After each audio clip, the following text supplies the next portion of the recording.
قسمت قبل دیدیم که کدخدا آقا عده‌ای را با وعده وایفای مجانی به روستای جدیدش آورد و قرار شد دموکراسی و مردم سالاری را از راه انتخابات به روستا فرو کند. قالقال مأمور صلاحیت گیری شد و همه نامزد شدگان را یکی یکی رد کرد، بازم رد کرد، این رم رد کرد، این یکی رم رد کرد. ای بابا، این یکی رم که رد کرد. کدخدا آقا کسی نامزدیش یعنی تایید نشد، عروسی کنسله. نه خیر، اینطوری فایده ندارد. باید ببینم نظر خودم به نامزدی چه کسی نزدیک تر است. و اینطوری شد که بنیان فامیل بازی در برج بلند دموکراسی بنا شد. ایول، چه استیکر باحالی. اینه واسه منم بفرست کدخدا آقا.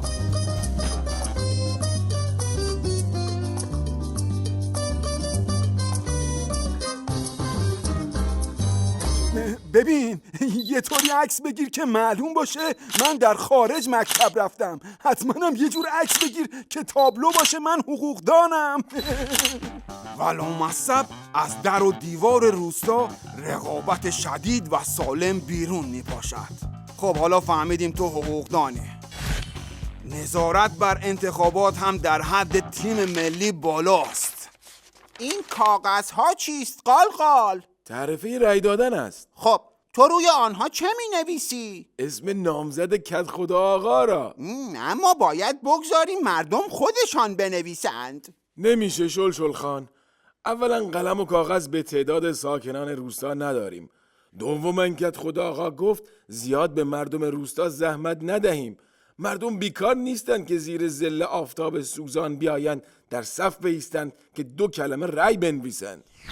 چه کارها که نمی کند این کدخدا آقا. خب حالا چرا این همه تعرفه زیاد است؟ ما در روستا کلاً 200 تن واجد شرایط رأی دادن داریم. ای بابا شلشل خان، چقدر گیر سپیچ میدهی؟ کار که از محکم کاری عیب نمی کند. فردای انتخابات به روستاهای اطراف پوزش را میدهیم که مشارکت 1000% داشتیم.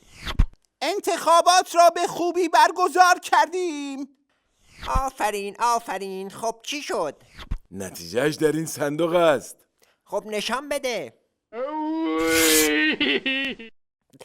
پدرم این روز را برایم پیش دیده بود.